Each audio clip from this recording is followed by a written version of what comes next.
Car Sports All Plays. 365, we're making up plays. You talking the game, get you to the days. We're high in the court, the dime in the lane. Variety topics living the same. All presentation, sports information. In the airways, taking the nation. Sport all plays, like working your faces. Grace at the field, so tie the laces. Car Sports All Plays.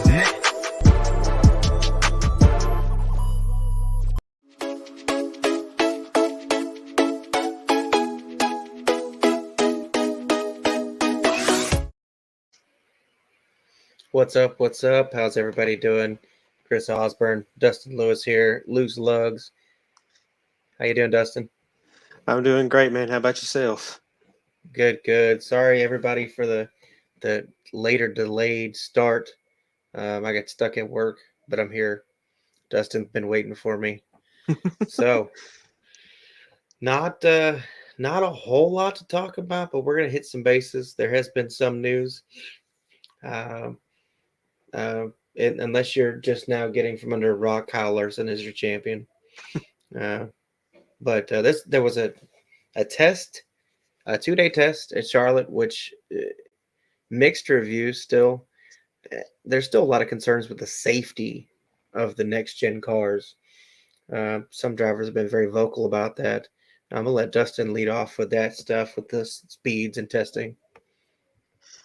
Yeah, so of course, like you said, the safety is the biggest thing that the NASCAR drivers are worried about right now. Hey, Freddie.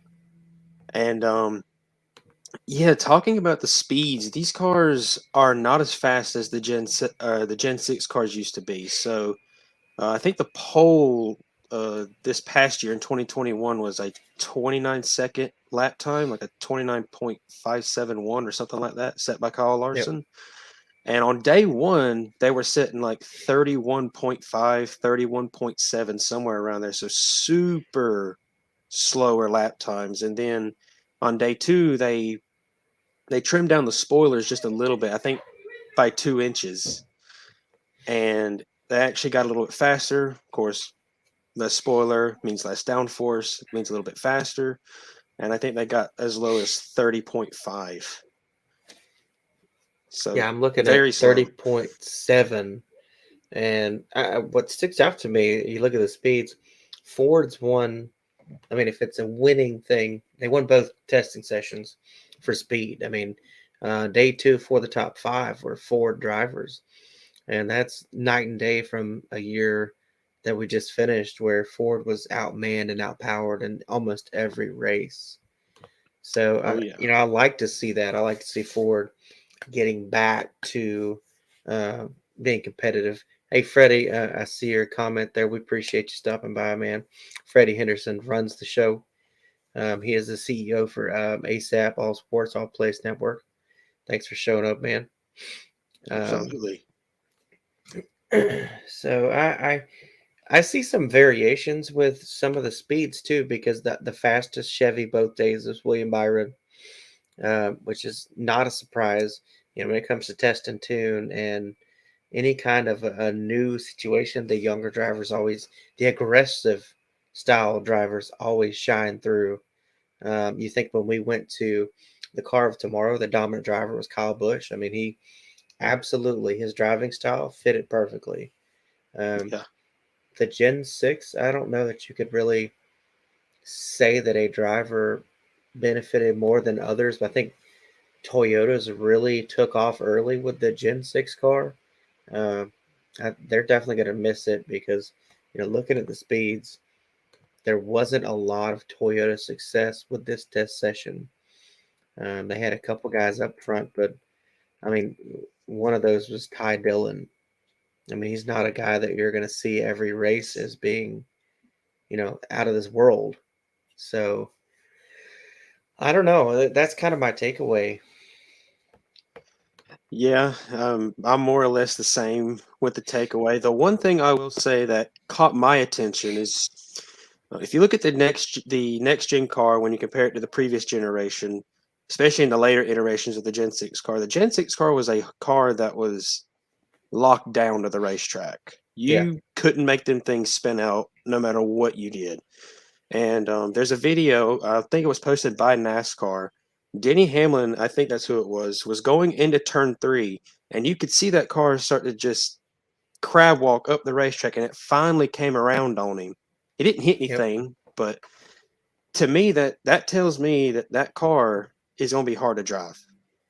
The stiffer Yeah, suspension and everything like that's going to make that car very hard to drive, especially on the outset.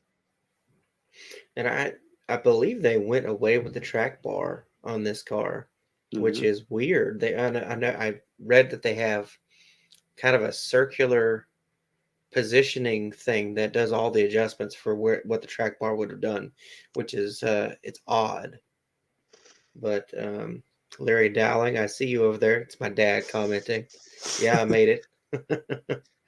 um, yeah, so this, and they went to the single lug. They've made some really cool changes there to make for. They're going to make for interesting storylines. Um, I think they just finished the gun that they're going to use for the lugs. Like right before that test session, they didn't have one when they did the Charlotte Roval test during the season. They didn't have that gun made yet. It was very odd.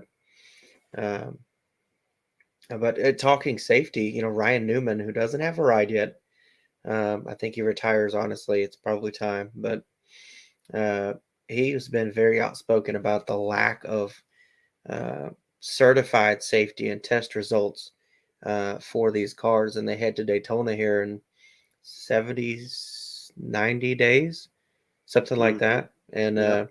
they don't have any idea. I think back to some of the worst wrecks we've seen. The Austin Dillon wreck where he goes up into the fence.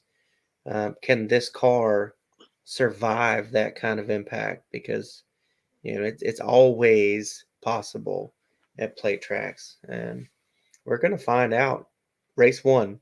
What these things are made of. Um, Go ahead. Yeah, I saw the when Austin Dillon, I saw that Daytona race live, and I was like, "Oh my Lord, that there's no way he's walking away from this one with Mm-mm. nothing wrong with him," and he did. I was like, "That wow!" The fact that he basically went roof first into the catch fence, stopping at like I think the telemetry had him at 160 miles an hour when he hit the fence to a dead stop, and he walks away and is just perfectly Well, fine. That is incredible. And I saw the wreck he had at Charlotte with his next gen car, and I'm with you. That car was crumpled yeah, for as like we mentioned earlier, as slower as these cars are compared to what they used to be. If that car is that damaged during this kind of rate in this test session, the imagine 170s. Yeah, imagine a wreck at like let's just say 183 going into turn one, or at Daytona where they're approaching 190, 200 miles an hour in the draft. I mean, that's it's scary. Um, yeah, yeah, I feel for these guys that don't they don't have a clue, and you can't race carefully.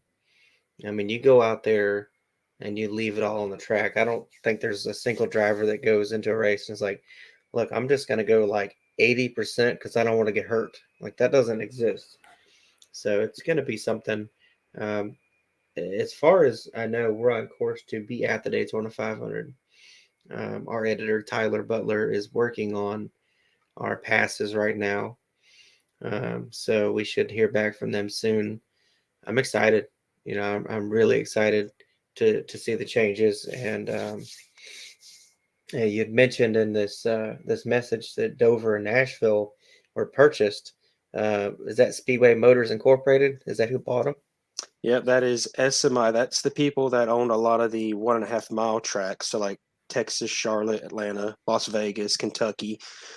They bought Dover and Nashville Oh, last week. well, I guess that's why Nashville was such a push to get into the schedule. They probably were in the process of buying those tracks when it happened.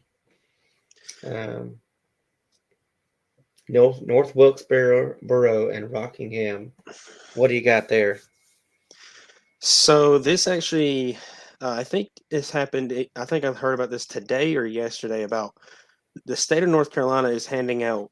millions of dollars to the North Wilkesboro and Rockingham racetracks to have them renovated and redone so they can hold races there. The American Rescue Plan money, yeah. And I think it is Rockingham. They said they want to see if they can't get ARCA and NASCAR to come back and race at that racetrack. And North Wilkesboro is on board 100% with it. I would love to see Rockingham back. That is a hard track for these guys, and you're going to see some tough racing.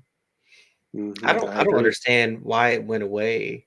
North Wilkesboro, there was stories that the track was going to close years before it did.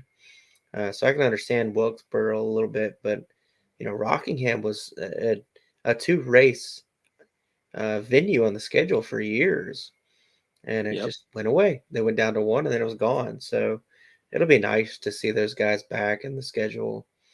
Right now, there's a lot of 2 races that I think the drivers themselves would like to see go away. Some of the 1.5 miles are, they're hard to handle, and it'd be a change of pace. I know some drivers would like to see these road courses go down. I mean, Harvick can't be happy with driving 7 road courses a year. He's awful at road courses. Yeah. Well, with this whole push NASCAR's done to, add more road courses, add more short tracks to the schedule to really cut out these 1.5 mile racetracks. Because SMI, like I said, they own almost all of the 1.5 mile racetracks. And they were actually the ones that bought out North Wilkesboro and took it off the schedule in '96 to replace it with Texas. Yeah. And I don't know if they still own North Wilkesboro now. I don't think so. But with this whole renovation and new money coming in North Wilkesboro, this might be a chance to get it back on the schedule. Maybe not next year, but maybe like in 2024, 2025. Right. Maybe. I mean, it might be next year if they're getting, millions of dollars from the state. They could fast track I'm pretty sure they'd have to repave it first. They'd have to resurface, and NASCAR might even want a more progressive banking, which we talked about a couple of weeks ago. More tracks of progressive bank.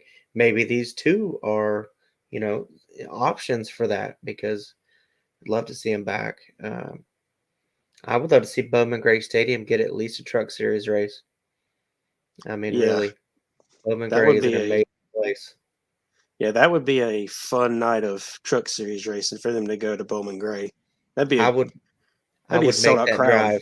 Drive. I would so make that drive. So practice and qualifying returning. They talked about that midsummer that it might be back full time next year. And they did confirm that, which is great for guys like Kyle Busch. I think he has struggled the last 2 years because, he and his crew chief, no matter who it is, they've always made great strides in practice and qualifying. And so this is going to be a chance for him to get back into the championship form that I think he had before.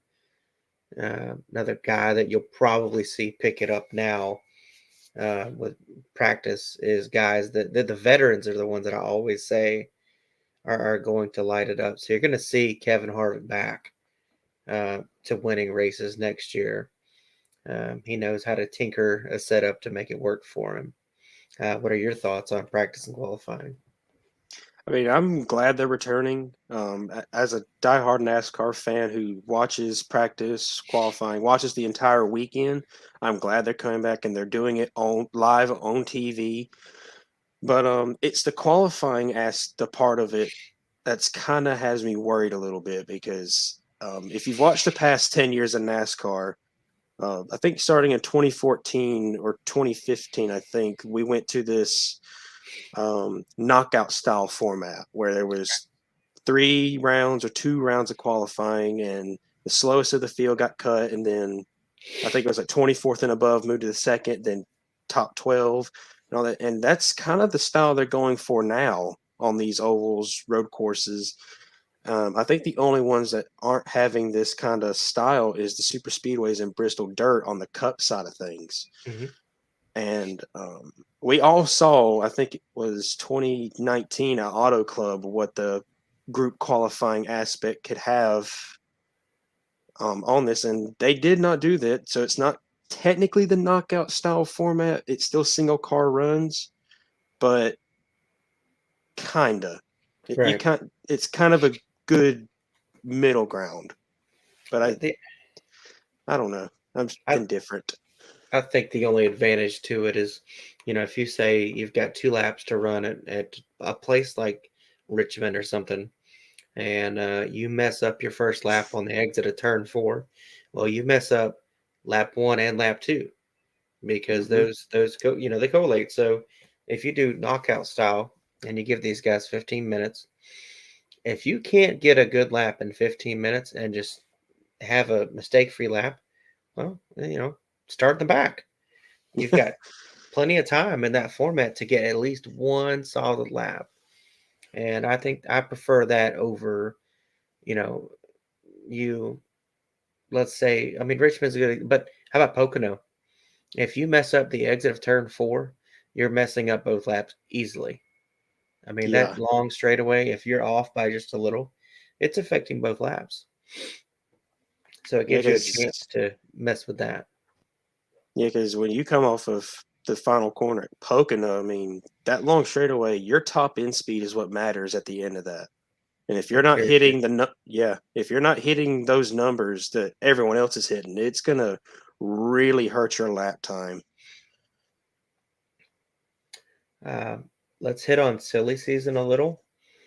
Uh, there's not a lot going on. I mean, Kurt Busch now has a charter with 2311. They did purchase the outgoing Starcom Racing's charter, and it was reportedly $12 million just for the charter. Um, they was 10 million each for Trackhouse to buy the two that they Grief. bought. But they bought everything. I mean, they bought the race shop. They bought um, some of the contracts of the employees. They bought the warehouse. They bought everything that Ganassi was giving them, and it was close to $100 million, I believe, when that was said and done. Uh, but for 2311, I mean, they had to be scared at some point because they'd announced this huge Kurt Busch thing, and then their charter that they were getting from Spire, no, Front Row, I'm sorry, Front Row backed out. But now they have one. So who do you think is left that can still get a ride? I mean, other than say like Anthony Alfredo, who's not been confirmed with anybody, he's not going to Front Row because they gave that charter away, so he's a free agent at the moment. Ryan Newman's Actually, do you know Front Row something? still has it, Mm-hmm. but they are looking for a different driver. They did release him. They Okay. they will have 2 cars next year confirmed. Um, I have not heard much about Alfredo. Um, I was kind of shocked they let him go. I mean, he was a few points away from Rookie of the Year. Yeah, it's still shocking that he hasn't been picked up by anybody yet, or at least not to any of our knowledge. Not to my knowledge, he hasn't. Silly I mean, Season Tracker still has him as a free agent. yeah, we had him on the show here about a month ago, and I mentioned, with Front Row keeping that charter, how comfortable was he? And he at the time assumed he would still be there, So I feel for him. That's tough, but he'll find a spot in the Xfinity series, no doubt. I don't see any cup rides that are going to pop open for him. No, I don't see it either. A lot of these cup rides are already locked into contracts, multi-year contracts, and But the small teams are going away, and that's bad for NASCAR, in my opinion. Um, you talk about 5 years ago, there was about 10 small teams, 10 single car teams in NASCAR, and now we're down to 3. next year there's only 3 single car teams that are going to be in NASCAR. And Yeah. that's money talking. Yeah.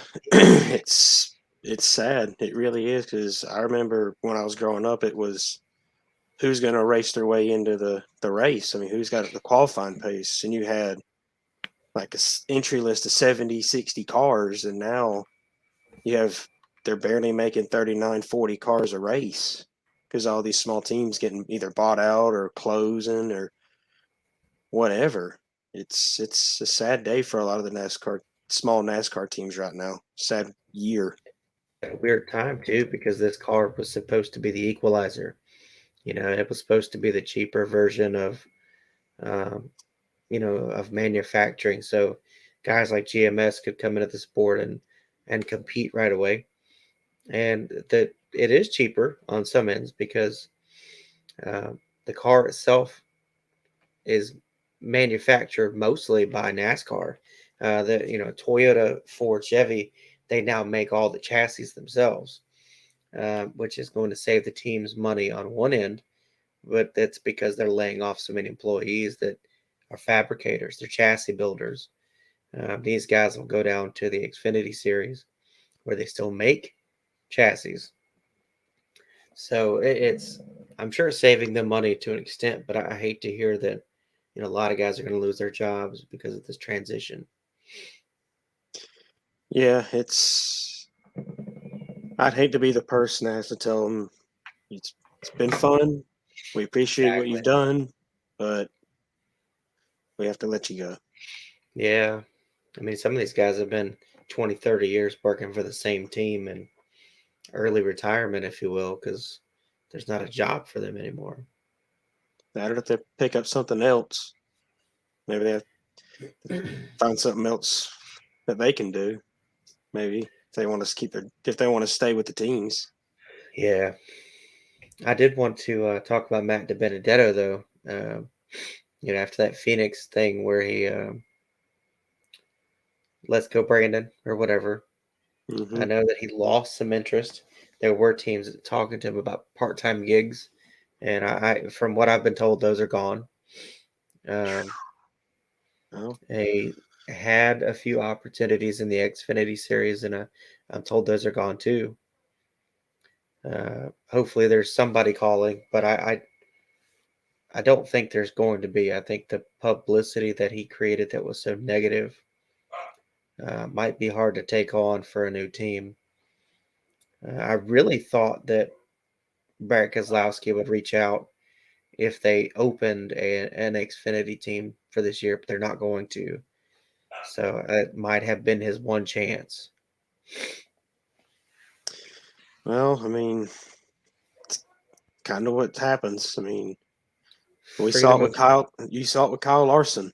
Yeah. Did something controversial, lost his ride. No one wanted to sign him. And I mean, he got lucky with Hendrick, but I mean, Freedom of speech is a gift and a curse at the same time. Mm-hmm. Exactly. Exactly. What else you want to talk about? The Coliseum format.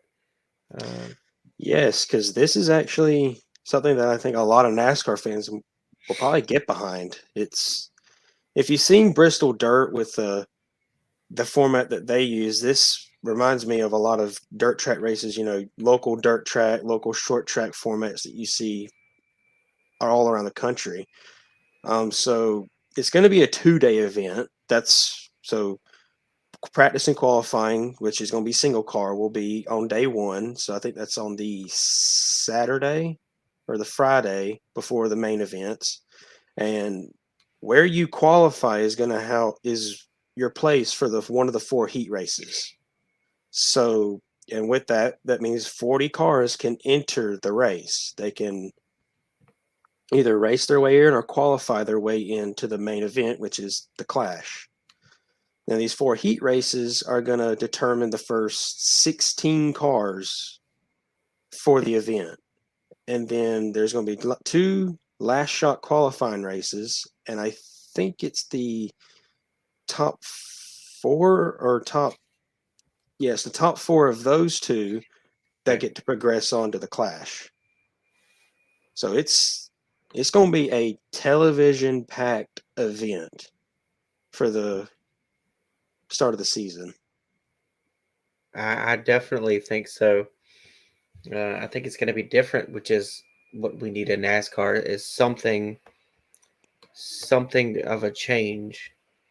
We've kind of gone off the same formats for a lot of stuff for a long time, and the Clash had gotten so boring at Daytona. 70 lap format or whatever they were doing. The All-Star race is about the same to me. They need to do something. I don't think the All-Star race should be at any track that we have on the schedule. Like it's been Charlotte forever, now it's Texas. But if I was doing the Clash and the All-Star race, I would do it at the Coliseum, like they're doing for the Clash, but maybe have the All-Star race at a place like Bowman Gray, or something that we don't ever go to. So it gives these fans some excitement. I mean, they had this All-Star race, and it's just Texas. It was a Texas race for money. It was boring. Yeah, I mean, but I like this. Yeah, I like this idea as well. I mean, it taps into that West Coast market that NASCAR. We don't have a whole lot of races over there. We have Sonoma and Fontana. So this, adds on to the whole California-based races. So I like the idea of the event. I think it'll be really good for TV. I know NASCAR they've been saying, I think it was either today or yesterday, that they want the TV to be the biggest thing that they're focused on right now. That coverage, especially with bringing back practice and qualifying, and I think this is a good way to go about it. Yeah, I like it. It's they're getting more open to trying new things, and that's great. I like the playoff format. I know there's a lot of people that don't like the championship 4. It's winner take all, but so is the Super Bowl. So is the World Series. It may not be a one race or one game format, but it all comes down to winner take all. And in NASCAR, we had the old point system where, Richard Petty had 40,700 points, and, David Pearson had so and so. And then we went to the 185 points for winning a race. And that was kind of hit and miss, if you will. And I wasn't opposed to the chase. I felt like at the end of its era, people were so upset because Jimmy Johnson couldn't be beat. He had already figured out, I don't have to win in any of those other races. I just need to be the best in 10 races. And he was the best at those 10. So I think that's the difference is the championship 4. You have to be great. You have to be successful all season to get stage points and still be good in the last 10 races and in that very last race to win a championship. And I would have been kind of upset if a guy like Denny Hamlin won a championship after going winless in the regular season. Then it shows people the regular season just doesn't matter. Yeah. Kyle Larson dominated the season, dominated wins, and he led so many laps and put himself in a position to win a title by being so far ahead with so many playoff points. So when he did struggle, like at Talladega, that was nothing because he had such a cushion. We got a couple minutes left. Go ahead and put out some closing statements, if you will. In terms of like the next gen car, everything that's coming up through the pipeline when it comes to NASCAR, the practice and qualifying coming at the Clash, I'm excited for the Clash. I'm ready to watch it. I'm ready to really binge watch this entire thing. Practice and qualifying coming back, I'm happy for that. That's just more NASCAR content for the NASCAR fans. The next gen, I am ready to see it on the super speedway when we go to Daytona and when we go to the Clash, to the LA Coliseum. I'm a little worried with this, how the packages are for these mile and a halves and all the other ovals, how the car is going to run. I'm looking for, if we get North Wilkesboro and Rockingham back, that is going to be big. Yeah. Yes. It's gonna be awesome. I mean, I don't know how else to describe it. That would be the best thing Christmas. to happen. Yeah, it'd be literal Christmas. It'd be Christmas. Yes. Be NASCAR Christmas. NASCAR Christmas. Exactly. Good deal. I would be pretty happy with either track. I mean, both is a miracle, but one, and I hope it's Rockingham if there is one. I'm just a huge fan of such different corners. I mean, it's a crew chief nightmare to go into 1 and 2 and know that you're looking at a turn that's banked 20 degrees, that is as sharp as Bristol almost, and then 3 and 4, you're looking at a turn that's kind of like Phoenix's 3 and 4. It's really opposite of any other track, and it's so fun to watch these guys struggle and work so hard to get better. Yeah, it races a lot like how Darlington races. If you make your Yeah. car feel real good in 1 and 2, then 3 You're and 4, you're awful. But if you make it good in 3 and 4, you're going to suck in 1 and 2, and that was the appeal of that racetrack, of just how different it was compared to everything else. Yep, I'm ready. I'm just excited to see NASCAR again. It's only been a couple weeks, and I'm already like, dude, this sucks. This really Listen. sucks to have anything. Yeah, I've been watching a ton of race replays just because I'm like, yes, I want more NASCAR content. Keep pumping the race replays out. Yeah. Well, I have the Georgia Bulldogs I still cover, and that's great. But I mean, we only got a few weeks of that left too, so I'm really, really going to be fiending soon. We do have to cut it short tonight. Sorry for the short show. It is Thanksgiving week. Happy Thanksgiving to everybody. Remember to spend time with the family. Include everyone. Don't leave Uncle Fred sit on the porch eating by himself. Thanks to ASAP Sports Network for putting us up here. Thanks to Sports and Culture Media for giving us the good content to go by. And good job tonight, Dustin. He actually came up with all the content tonight. I've been busting it at work. I haven't had time to do anything. But you guys eat well. Tell your family I said hey. And we will be back next Monday. Regular time. Alrighty. Everybody have a good one. All sports, all plays. Yeah. All sports, all plays. All sports, all plays. 365, we making a plays. We talking the game, get you through the days. We're high in the court, the dime in the lane. Variety, topics, living the same. All presentation, sports information. In the airways, taking the nation. All sport, all plays, like working your faces. Grace at the field, so tie the laces. All